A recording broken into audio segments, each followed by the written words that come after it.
So I'm here talking to Paul Reynolds, CEO of Telecom, post-structural separation.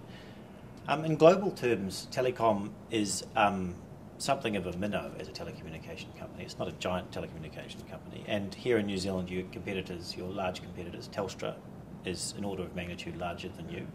And Vodafone is probably an order of magnitude larger than Telstra.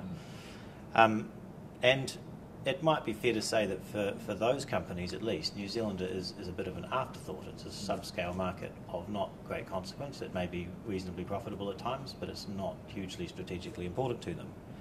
However, for Telecom, it is the market that you are in. Are there issues about its size for Telecom? Look, we have a big part of the New Zealand market. We touch almost every household and business in New Zealand with one service or another, and for many, multiple services. So it's a huge market by any definition. You know, the Telecom's revenues are $5 billion a year. That's a big sum in lots of businesses in a global sense. But it is true, we're a small telco relative to the other players in the market. You know, New Zealand is our market. It's our home. I think we absolutely are rooted here, are determined to serve our customers as best we can here, and we're determined to conduct our business here. And I think that's important for New Zealand. It means we employ people in technology, in marketing, product development, in policy, in quite a scale way that there's relatively few other New Zealand companies able to do. You know, having Telecom headquartered in New Zealand and having a corporation like Telecom in the technology space in New Zealand, I think is very important for New Zealand, and lots of the innovation that happens in New Zealand, for example, in small startups around Wellington, where there's a bit of an innovation, IT and technology innovation economy. Lots of those people have begun their careers in telecom. And everybody, so there's the direct effect of telecom, and the indirect effect is really quite big. So I think it's important. This is an important issue for New Zealand. Well, I mean, unquestionably, but it's, I think, you might even say that it's the infrastructure on which all innovation is being built to some extent. Yeah. I mean, Chorus is now part owner of a large chunk of that infrastructure. Yeah.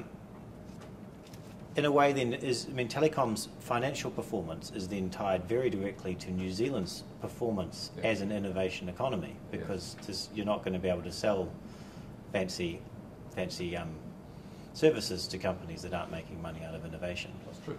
So you need to encourage innovation. That's true. So is that formally part of Telecom's strategy to I think the government believes that UFB is going to provide a step change in terms of New Zealand's ability to compete on international markets in the technology space. And is that, how's that tie into Telecom? Well, look, advanced economies are all innovating all the time. The economy is the action of these hundreds and thousands of small businesses, as well as the big businesses like Telecom, all trying to do the best for their customers. In a New Zealand sense, there's just hundreds and hundreds of companies serving global customers, and those companies in turn buy their telecommunications services from Telecom New Zealand. Our formal role is to enable our customers to live their lives using technology as best as possible, and to conduct their business as best as possible using technology. So it's vital for us that we stay on the innovation edge, that we can provide customers the ability to work from New Zealand and get to the world. And that's really the difference of this age. That our technology, telecommunications technology, shrinks distance. Whereas in the past we exported principally from the agricultural sector. The oft-quoted weightless economy means you can export ideas, software, products based on telecommunication services. So it's absolutely vital that for us to satisfy our customers for us to do the best as a business, So that we give our customers great products and services. So, I mean, Scoop is one of these companies which is trying to innovate and be a media company. And I think it would be fair to say that in the New Zealand content industry, it's actually quite hard to operate in New Zealand because telecommunication services are much more expensive than those experienced by content providers in competing nations, Australia, America, so forth. If you were fortunate enough to have a very large international website, it would be prohibitively expensive to host it in New Zealand, and you wouldn't do so. So how do we get? Does that need to be changed, or is that considered an issue that we don't currently have competitive telecommunication services? Well, I think being cost effective is obviously tremendously important, and the challenge in New Zealand always is the scale. You know, the more customers you have, the more infrastructure the more you can leverage the infrastructure, and typically the less expensive it becomes. You know, there's no question that in New Zealand the prices for services have come down very, very significantly, but we've tended to be a little bit behind other countries that have got much more scale and can leverage that scale. We tend to do things in New Zealand a little bit of different ways. So, sometimes on a shoestring. So we do better than our scale suggests we should. But I absolutely acknowledge that it's sometimes not as much as we'd want to. And the important thing is that that we work together, Telecom and the other telecommunications providers, with our customers, to give the best possible services that we can. Telecom over the last 4 years has invested at double the rate of the telecommunications industry worldwide. We've been investing something like 25% of our sales straight back into broadband, mobile services, the IT systems that run the network. When globally our competitors typically run at 10 to 12%.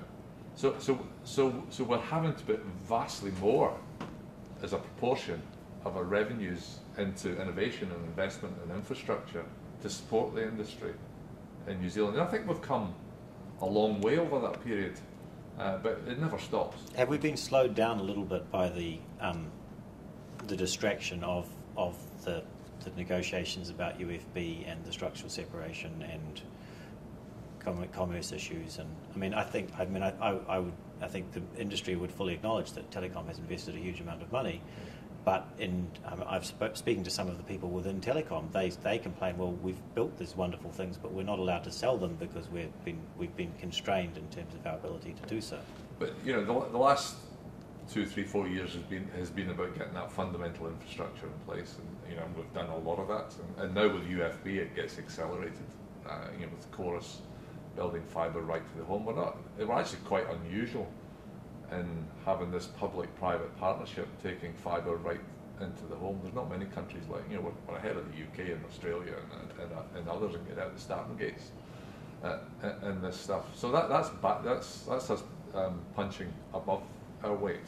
There's no question that if the policy issues had been settled 2 years ago, we could get on with using the infrastructure 2 years earlier.